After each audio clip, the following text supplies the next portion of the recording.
সময়ে এই মেরাজ সংগঠিত হয়েছিল। এই ব্যাপারে 4টি মত আছে। পঞ্চম নবুয়তের বছর, ষষ্ঠ নবুয়তের বছর, 11তম নবুয়তের বছর আর 12তম নবুয়তের বছর, এই 4টি মত পাওয়া যায়। মাসের ব্যাপারে 5টা মত পাওয়া যায়: রবিউল আউয়াল, রবিউল সানি, রজব, রমজান, শাওয়াল, এই 5টা মাস।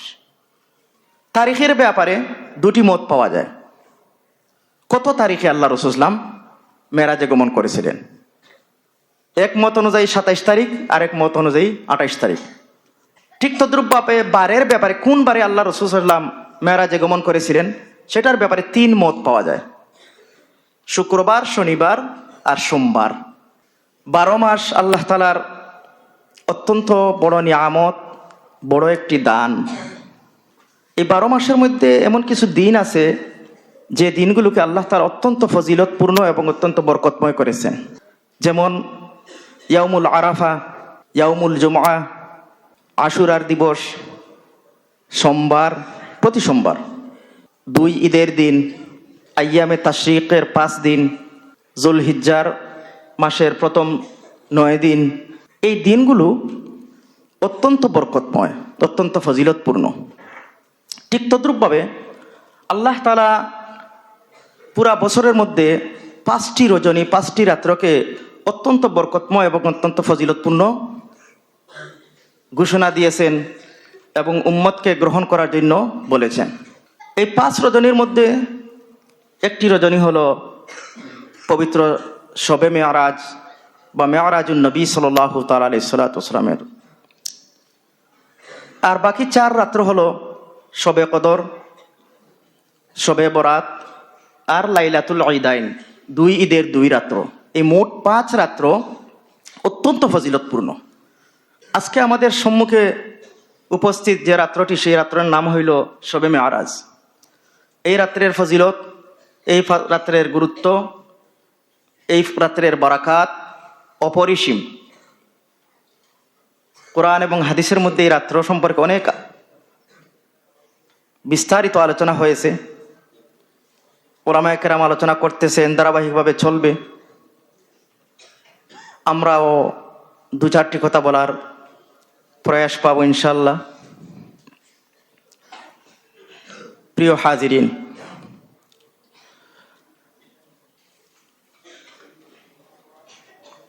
লাইলাতুল মেরাজ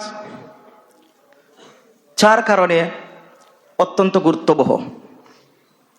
1 নম্বর হইল নবী করিম সাল্লাল্লাহু তাআলা আলাইহি ওয়াসাল্লামের 10,000 মুজিজাতের মধ্যে বড় মুজিজার মধ্যে থেকে একটা মুজিজা হইল মেরাজ। 2 নম্বর হইল এটা আল্লাহ তাআলার কুদরতের বড় একটা নিদর্শন। 3 নম্বর হলো রাসূল করিম সাল্লাল্লাহু তাআলা আলাইহি ওয়াসাল্লামের সিরাতের বড় একটি অধ্যায়, বড় এক অংশ হইল মেরাজ। 4 নম্বর হইল দুনিয়া সৃষ্টির লগ্ন থেকে এত বড় বিস্ময়কর ঘটনা আর সংঘটিত হয়নি মেরাজের মতো। এই 4 কারণে এই রজনীর মাহাত্ম্য, গুরুত্ব অপরিসীম। এবং এই 4 কারণেই সমস্ত মুসলমান তাদের ঈমান, তাদের বিশ্বাস, তাদের ভক্তি, শ্রদ্ধা, আবেগ, অনুভূতি দ্বারা এইটাকে লালন করে, বরণ করে, এটার শিক্ষাকে গ্রহণ করে। এই কারণেই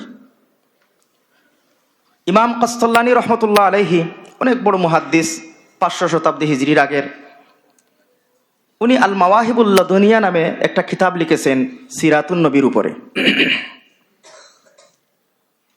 এখানে মেরাজ অধ্যায়ে অত্যন্ত গঠনমূলক, অত্যন্ত তাৎপর্যপূর্ণ আলোচনা করেছেন এবং এই ব্যাপারে যে রওয়ায়াতগুলো আছে উনি জমা করছেন। এই আল মাওয়াহিবুল লাদুনিয়ার একটা ব্যাখ্যা গ্রন্থ ইমাম জুরকানি রহমতুল্লাহ আলাইহি লিখেছেন শরহুল মাওয়াহিবুল লাদুনিয়া নামে। এই শরহুল মাওয়াহিবুল লাদুনিয়ার মধ্যে ইমাম জুরকানি রহমতুল্লাহ আলাইহি 200 পৃষ্ঠা ব্যাপী মেরাজ সম্পর্কে আলোচনা করেছেন। এত তাত্ত্বিক এত গুরুত্বপূর্ণ আলোচনা করেছেন, আমার কাছে দ্বিতীয় কোনো জায়গায় এত সুন্দর আলোচনা আমার কাছে আর এবং মুস্তনদ নির্ভরযোগ্য আলোচনা আমার কাছে আর আমি পাই নাই। ইজমাই মাসআলা অর্থাৎ সমস্ত উম্মতের ঐক্যমতের মাসলার সংখ্যা বেশি নাই, ইখতিলাফি মাসআলার সংখ্যা খুব বেশি। কিন্তু ইখতিলাফি মাসআলার মধ্যেও উলামায়ে কেরামের কাছে জমহুরদের মযহব হইল এইটা, মামুল বিহি অর্থাৎ আমল করতে হবে এইটার উপর, প্রসিদ্ধ মত হইল এইটা। এইভাবে ইখতিলাফি মাসআলাগুলারে আমাদের পূর্বসূরীরা ঠিক করে দিয়ে গেছেন যে মেরাজ এটা কোন মাসে হয়েছে, নবুয়তের কত নম্বর বছরে হয়েছে, কত তারিখে হয়েছে, কোন বারে হয়েছে, সংগঠিত হয়েছে, এগুলো নিয়ে বেশ ইখতিলাফ। যেমন নবুয়তের কত বছর সময়ে এই মেরাজ সংগঠিত হয়েছিল, এই ব্যাপারে 4টি মত আছে। পঞ্চম নবুয়তের বছর, ষষ্ঠ নবুয়তের বছর, 11তম নবুয়তের বছর আর 12তম নবুয়তের বছর, এই 4টি মত পাওয়া যায়। এর মধ্যে থেকে সবচেয়ে বিশুদ্ধতম মত হইল নবুয়তের 11তম বছর, অর্থাৎ আল্লাহ সাল্লাম নবুয়ত প্রাপ্তির 11 নম্বর বছরে আল্লাহ রাসূল মেরাজে গেছেন। মাসের ব্যাপারে 5টা মত পাওয়া যায়: রবিউল আউয়াল, রবিউল সানি, রজব, রমজান, শাওয়াল, এই 5টা মাস। এই 5 মাসের মধ্যে সবচেয়ে প্রসিদ্ধ এবং বিশুদ্ধ মত হইল রজব মাস। রজব মাসে আল্লাহ রাসূল সাল্লাল্লাহু আলাইহি ওয়াসাল্লাম মেরাজে গমন করেছেন। তারিখের ব্যাপারে 2টি মত পাওয়া যায়, কত তারিখে আল্লাহ রাসূল সাল্লাল্লাহু আলাইহি ওয়াসাল্লাম মেরাজে গমন করেছিলেন। এক মত অনুযায়ী 27 তারিখ, আর এক মত অনুযায়ী 28 তারিখ। জমহুর উলামায়ে কেরামের মত, প্রসিদ্ধতম মত হইল 27 তারিখ। ঠিক তদ্রূপভাবে বারের ব্যাপারে, কোন বারে আল্লাহ রাসূল সাল্লাল্লাহু আলাইহি ওয়াসাল্লাম মেরাজে গমন করেছিলেন, সেটার ব্যাপারে 3 মত পাওয়া যায়: শুক্রবার, শনিবার আর সোমবার। এর 3 বারের মধ্যে সবচেয়ে বিশুদ্ধতম বার হইল, মত হইল সোমবার। অর্থাৎ আল্লাহ রাসূল সাল্লাল্লাহু আলাইহি ওয়াসাল্লাম নবুয়তের 11তম বছর রজব মাসের 27 তারিখ সোমবার আল্লাহ রাসূল সাল্লাল্লাহু আলাইহি ওয়াসাল্লাম মেরাজে গমন করেছিলেন। এই ব্যাপারে আমার উস্তাদে মুহতারাম, দুনিয়া বিখ্যাত মুহাক্কিক আলিম আল্লামা মুফতি সাঈদ আহমদ পালনপুরি রহমতুল্লাহ আলাইহি, উনি তাফসিরে হেদায়াতুল কোরআন 9 খণ্ডের উনার তাফসির গ্রন্থ এর 5 নম্বর খণ্ডের 23 নম্বর পৃষ্ঠায় এই মতগুলো আনিয়া এই উনার রায় পেশ করছেন। এখন আমরা খুবই নিশ্চিন্তে, খুবই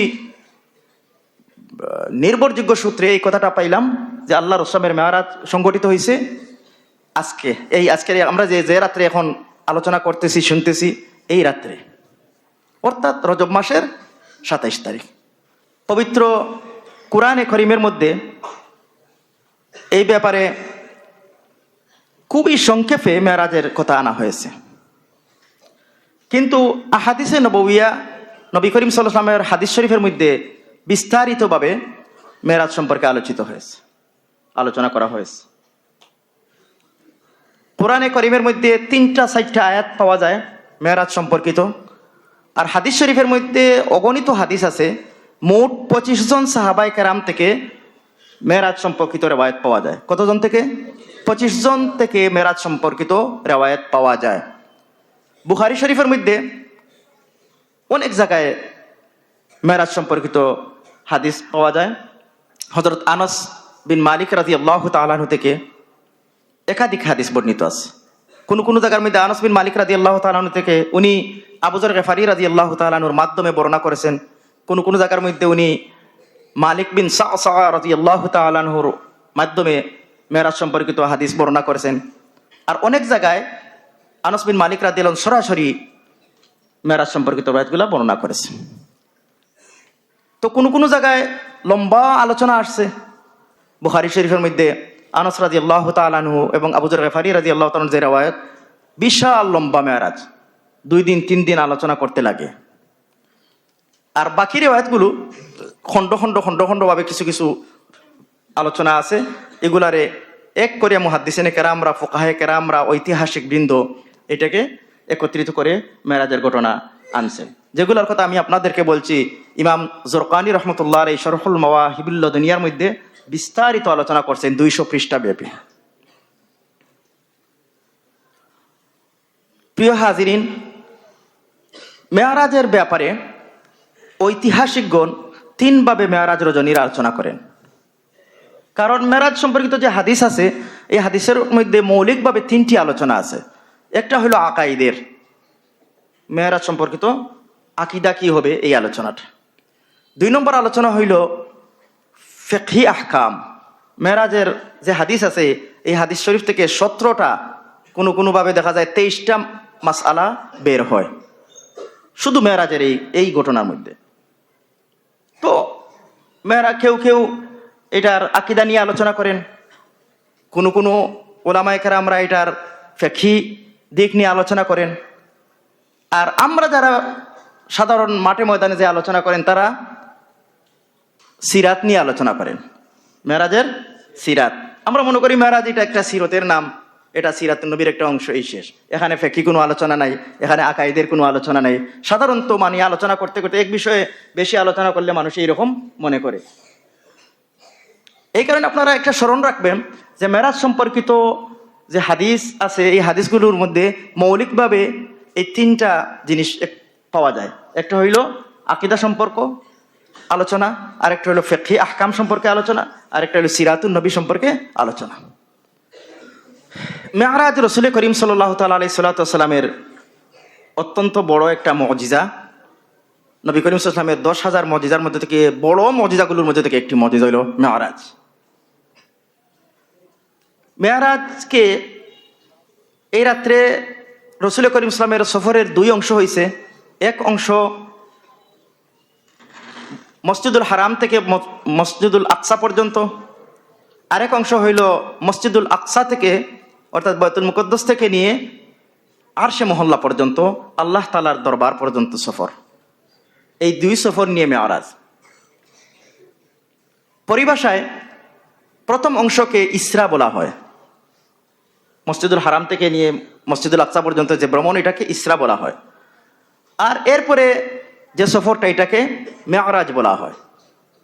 ইসরার অর্থ হইল রাত্রি ভ্রমণ, আর মেরাজ এটা ইসমে আলার সেগা, অরুজুন থেকে, অর্থাৎ ঊর্ধ্বগমনের মাধ্যম, হাতিয়ার। এটা একটা সিঁড়ি, এটা একটা লিফটের মধ্যে সিঁড়ি ছিল মেরাজ। এটা লিফট ছিল, আর লিফট দেখছেন না আপনারা? লিফটের মধ্যে সিঁড়ি ছিল, এক্সেলেটর ছিল, চলন্ত সিঁড়ি। এটার নাম হলো মেরাজ। এটা জান্নাতুল ফেরদাউস থেকে জিবরাইল আলাইহিস সালাতু ওয়াস সালামে নিয়ে আসছেন, আর ওইটার মাধ্যমে আল্লাহ রাসূল সাল্লাল্লাহু আলাইহি ওয়াসাল্লাম রে প্রথম আকাশে নিছেন। এটার নাম হলো মেরাজ। তো আমরা উরফের মধ্যে রাত্রের এই 2 অংশের ভ্রমণকে মেরাজ বলা হয় আমরা পরিভাষার মধ্যে, তাই না?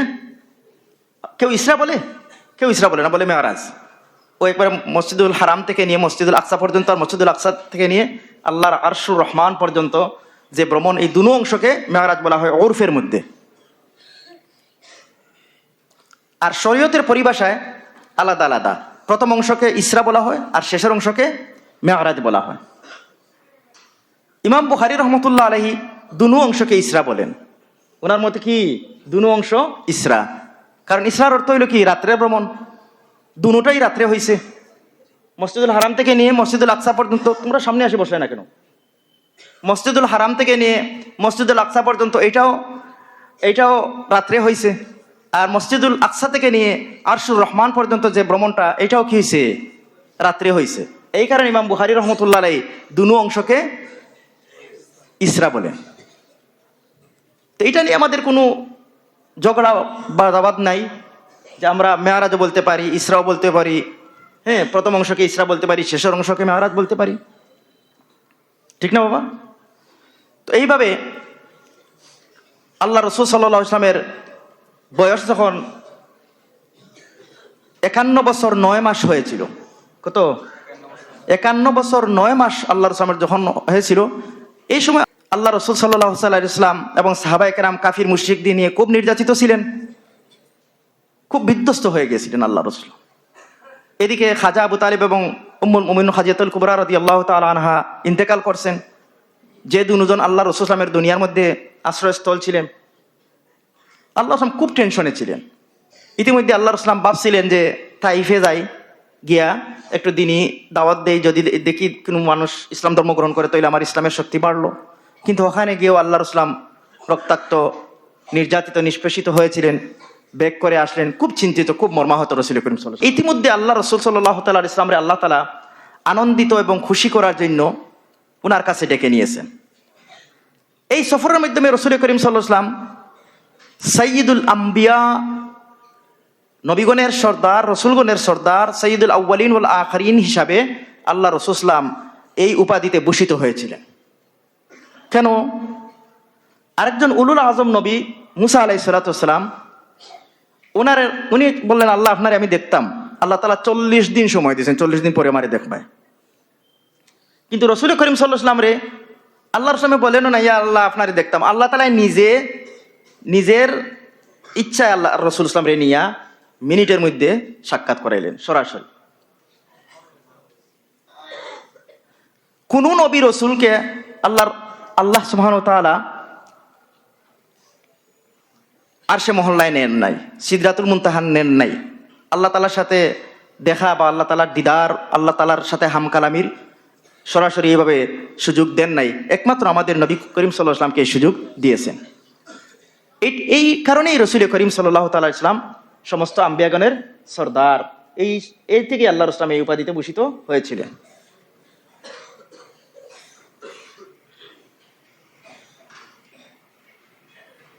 আল্লাহ রাসূল সাল্লাল্লাহু তাআলা আলাইহি ওয়াসাল্লাম যখন 51 বছর 9 মাস হয়েছিল, তখন আল্লাহ রাসূল সাল্লাল্লাহু আলাইহি ওয়াসাল্লামকে উনি ওনার চাচাতো বোন উম্মে হানি রাদিয়াল্লাহু তাআলা আনহার গৃহে এশার পরে শুয়েছিলেন। ইতিমধ্যে জিবরাইল আলাইহিস সালাতু ওয়াসসালাম এবং মিকাইল আলাইহিস সালাতু ওয়াসসালাম দুইজন ফেরেশতা ছাদ ছেদ করে আসছেন। আসি আল্লাহ রাসূল সাল্লামকে ঘুম থেকে ওঠেন, ছাদ আবার সাথে সাথে জোড়া লেগে গেছে। কোনো ধরনের যে ফাটছে, ভাঙছে, কোনো মাটি ধুলা বালু পড়ছে, কিচ্ছু নেই। এরপরে আল্লাহ রাসূল সাল্লাল্লাহু আলাইহি ওয়াসাল্লাম হাতিমের মধ্যে লইয়া গেছেন, ওখানে আল্লাহ রাসূল শুয়ে রাখছেন। এরপরে আল্লাহ রাসূল সাল্লাল্লাহু আলাইহি ওয়াসাল্লামের সিনা চাক করেছিলেন, বক্ষ বিদীর্ণ, শক্কু সদর আরবিতে বলা হয়, এটা করেছিলেন। বক্ষ বিদীর্ণ করে আল্লাহ রাসূল সাল্লাল্লাহু তাআলা আলাইহি ওয়াসাল্লামের কলবে আতহরকে জমজমের পানি দ্বারা দৌত করে আবার জায়গার মধ্যে রাখিয়া অপারেশন সিলাই টিলাই করে রেখেছেন। কোনো দাগ নাই, অপারেশনের কোনো দাগ চিহ্ন নাই। রাসূল করিম সাল্লাল্লাহু আলাইহি ওয়াসাল্লামের 4 বার বক্ষ বিদীর্ণ করা হয়েছে। কতবার? বাবারা, আমরা মেরাজের থেকে একটা শিক্ষা, গুরুত্বপূর্ণ একটা শিক্ষা পাই যে রাসূল করিম সাল্লাল্লাহু আলাইহি ওয়াসাল্লাম নিষ্পাপ ছিলেন। আম্বিয়া কেরাম যে নিষ্পাপ, এটার বড় দলিল হইল মেরাজ। কেন? মেরাজের মধ্যে বক্ষ বিদীর্ণ করা হয়েছে, আর বক্ষ বিদীর্ণের মাধ্যমে আল্লাহ রাসূল সাল্লাল্লাহু তাআলা আলাইহি ওয়াসাল্লামের মধ্যে গুনার যে মাদ্দা মানুষের মধ্যে থাকে, এটা আল্লাহ তাআলা সরাইয়া দিয়েছেন। আমরা ইসমতে আম্বিয়া, নবীগণ নিষ্পাপ, এটা প্রমাণ করি অনেকভাবে, কোরআনের আয়াত, হাদিস, এইগুলা নিয়া। কোনো দরকার নাই। ওই সখ্যা সদর হইল আল্লাহ রাসূল সাল্লামের নিষ্পাপ হওয়ার সবচেয়ে বড় দলিল। কিভাবে দেখো, রাসূল করিম সাল্লাল্লাহু যখন 4 বছর বয়স ছিল, তখন প্রথম আল্লাহ রাসূলের বক্ষ বিদীর্ণ করা হয়। হালিমা সাদিয়া রাদিয়াল্লাহু তাআলা আনহার গৃহে এই সময় আল্লাহ রাসূলের লালন পালন হচ্ছে। 4 বছর বয়স, তখন জিবরাইল ইসলাম আসিয়া আল্লাহ রাসূলকে শুয়াইয়া, দৌড়িয়া, বক্ষ কাটিয়া, আর এখানে একটা গোশতের টুকরা আছে, কাতআতুম মিনাল লহম, যেটার মধ্যে গুনার মাদ্দা সব মানুষের মধ্যে, তোমার আমার সকলের মধ্যে আছে। এই অংশটুকুকে জিবরাইল আলাইহিস সালাম কাটিয়া ফেলে দিছেন। এরপরে অপারেশন আবার ঠিক করে দিছেন। আর নবীর মধ্যে গুনাহ করার মাদ্দা আছে, এটাই তো নবী নিষ্পাপ হওয়ার সবচেয়ে বড় দলিল। এটা হলো প্রথম বক্ষ বিদীর্ণ। এরপরে দ্বিতীয়বার আল্লাহ রাসূলের বক্ষ বিদীর্ণ করা হয়েছে 10 বছর বয়সে, যখন আল্লাহ রাসূল কিশোর হয়ে গেছেন, 10 বছর বয়স। এই সময় বক্ষ বিদীর্ণ করা হয়েছে আল্লাহ রাসূলের। কারণ খেলাধুলা, এই ধরনের কোনো মন মানসিকতা, যে এই সময় একটা উচ্ছৃঙ্খল মনোভাব থাকে না আপনাদের যেভাবে আছে, এইটা যেন আল্লাহ রাসূলের থেকে বের হয়ে চলে যায়। এই সময় আল্লাহ রাসূলের কলবে আতহরে বের করে এটারে ভালো করে জমজমের পানি দ্বারা দৌত করিয়া আবার ঠিক করিয়া দিয়েছে, কিশোর বয়সে, 10 বছর বয়সে। তৃতীয় বক্ষ বিদীর্ণ হয়েছিল আল্লাহ রাসূলের 40 বছর বয়সে, নবুয়ত প্রাপ্তির সময়। এই সময় আল্লাহ রাসূল সাল্লাল্লাহু আলাইহি ওয়াসাল্লামের সিনা চাক করিয়া, বক্ষ বিদীর্ণ করিয়া, আল্লাহর রসুল সাল্লামের উপর যে ওহির মতো এত ভারী, এত এত ওজনী, এত বড় জিনিস আসবে, এটাকে যেন বরদাস্ত করার তৌফিক আল্লাহ রসুলামের হয় এবং এটা দ্বারা দাওয়াত ও মুতাবলিগের কাজ যেন আল্লাহ সাল্লামে সুষ্ঠুভাবে আঞ্জাম দিতে পারেন, এই কারণে তৃতীয় বক্ষ বিদীর্ণ করা হয়েছিল। আর চতুর্থবার বক্ষ বিদীর্ণ হইল মেরাজ রজনীতে। কারণ মেরাজে রজনীতে কেন বক্ষ বিদীর্ণ করা হইল? কারণ আল্লাহ রসুল সাল্লাম ঊর্ধ্ব জগতে আরোহণ করবেন, এখানে জান্নাত জাহান্নাম প্রদক্ষিণ করবেন, সিদরাতুল মুনতাহা যাবেন, আল্লাহ তাআলার সাথে কথাবার্তা বলবেন ইত্যাদি। অনেক অনেক কঠিন, অনেক কঠিন। কারণ আকাশের কিছু উপরে যাওয়ার পরে এক অংশ আছে বিশাল গরম, এক অংশ আছে বিশাল ঠান্ডা, বুঝে না? এক অংশ আছে সমুদ্র আর সমুদ্র, সেটাকে মাকফুফ বলা হয়। কি মাকফুফ বলা হয়? এগুলা অতিক্রম করিয়া রসুল যেতে হলে এই ধরনের শরীরের শক্তি সামর্থ্য থাকতে হবে। এই শক্তি সামর্থ্য আল্লাহ রসুলের মধ্যে তৈরি হওয়ার জন্য, সৃষ্টি হওয়ার জন্য, প্রস্তুত হওয়ার জন্য আল্লাহ রসুলের চতুর্থবার বক্ষ বিদীর্ণ করা হয়েছে।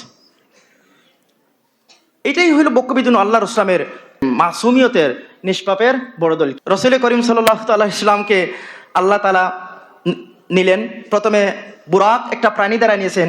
দেখো রসুল করিম ইসলামের শ্রেষ্ঠত্ব কিভাবে প্রচার। দেখুন, খুশি শুধু মানুষ এবং ইনসান আর ফিরিস্তারা করে নাই আল্লাহ সাল্লামের মেরাজের সময়। বুরাক যে প্রাণীটা, তিরমিজি শরীফের মধ্যে রওয়ায়াত আছে, এই বুরাক প্রাণীটাও নৃত্য শুরু করেছিল।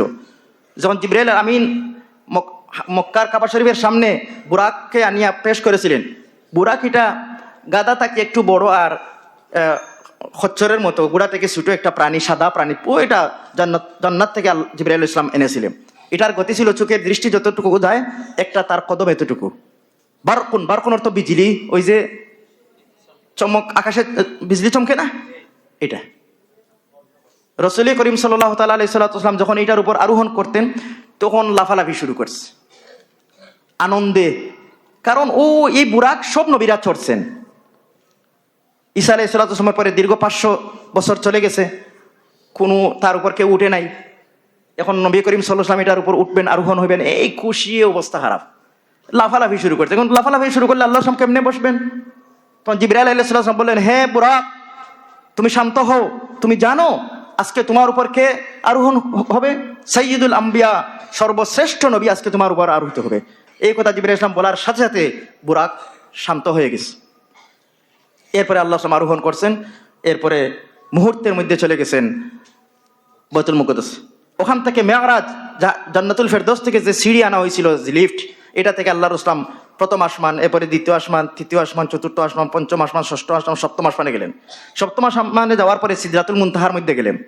জিবরাইল আলাইহিস সালাম এখন বন্ধুরে ছেড়ে দিলেন, বললেন, আমি আর আপনার সাথে যেতে পারবো না, আমার শেষ সীমানা হইল এটা। যদি আমি আর সিদরাতুল মুনতাহা থেকে আরো একটু উপরে যাই তাহলে আমার ডানা সব জ্বলিয়া পুড়িয়া শেষ হয়ে যাবে।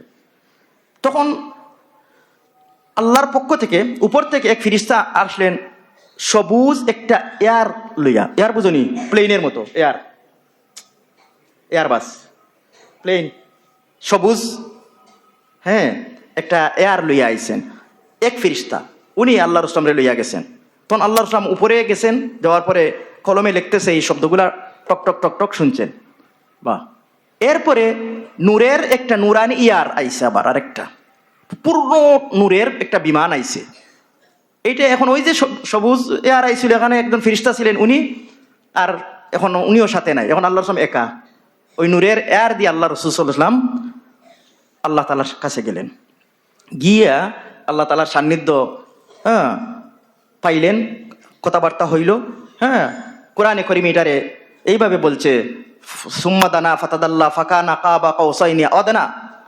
দুই ধনুকের চেয়ে আরো একটু নিকটে আল্লাহর দুই ধনুক আর কতটুকু, এতটুকু লম্বা হবে, এতটুকু কাছে আল্লাহ তাআলার গেছেন। আল্লাহ তাআলার দিদার নসিব হইছে। আর এরপরে তো আবার বেক করে আসছেন আল্লাহ রসুলাম। এখানে কয়েকটা উপহার আল্লাহ রসুলাম নিয়ে আসছিলেন। এক নম্বর হইল নামাজ নিয়ে আসছিলেন। দুই নম্বর হইল আল্লাহ রসুল সাল্লাল্লাহু তাআলা আলাইহি সাল্লামের লিকুল্লি হাসানাতিন বিআশরি আমসালিহা। এই উম্মতে মুহাম্মাদের জন্য বৈশিষ্ট্য যে একটা নেকি করলে 10 গুণ সওয়াব পাইবে, সর্বনিম্ন 10 গুণ। এইটাও আল্লাহ তাআলা এই রাত্রে গিফট করেছিলেন। এই রাত্রে আল্লাহ তাআলা গিফট করেছিলেন যে সূরা বাকারার আমানা রাসূল থেকে শেষের আয়াতগুলা, এগুলা গিফট করেছেন। যে শিরিক ব্যতীত যত গুনাহগুলো আছে সবগুলো আল্লাহ তাআলা মাফ করে, এমনকি শিরিক থেকে যদি তওবা করে তো এটাও আল্লাহ তাআলা মাফ করে দিবেন। বুঝে না? 4 নম্বর, আল্লাহ রসুল সাল্লাল্লাহু আলাইহি ওয়াসাল্লামের সবচেয়ে বড় যে গিফট, এটা হলো দিদার এলাহি, এটা দান করেছিলেন। 5 নম্বর, আল্লাহ রসুল সাল্লামরে গিফট করেছিলেন যে রসুল করিম সাল্লাল্লাহু তাআলা আলাইহি সাল্লাতু ওয়াসাল্লামের উম্মত যখন যে মুসিবতের মধ্যে পড়বে, দোয়া করবে, তওবা করবে, আল্লাহ তাআলা সাথে সাথে এগুলা কবুল করে নেবেন। এই ধরনের বড় বড় জিনিস যেগুলো অন্য উম্মতের জন্য কোনোটাই নাই, এই সকল বৈশিষ্ট্য দিয়ে আল্লাহ রাসূল সাল্লাল্লাহু আলাইহি ওয়াসাল্লামরে মালামাল করেছিলেন।